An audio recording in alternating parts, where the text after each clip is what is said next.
This is my favourite book from the Thompson collection, and it's mainly because of illustrations, which are amazing, but they also show a very important story about the history of the surveying and the development of scientific instruments at the time. Now, this book dates from 1598, and in the Renaissance period, surveying changes. Before that, it was mostly about agricultural land, who owned what in the landscape.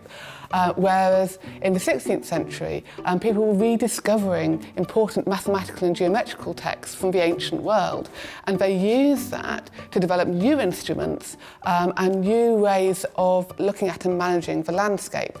And you can see that really clearly in this particular image. So you might see that actually the perspective in this image isn't brilliant. So the buildings look really small. Some things look slightly flattened, or they look like they're slightly in the wrong area, and that's because this is not an accurate portrayal of a landscape. It's all about the surveyor. So the surveyor is here in the centre of the photograph, and he looks like a giant. He looks like he's about as tall as the hill that he's standing on. And he's here, and he's taking measurements with the instruments that he's holding of the different items that you can see in the landscape here. So you've got some houses, there's a little watermill down here, there's a tower up there, and if you can see, there's actually numbers here to identify what he's taking measurements for.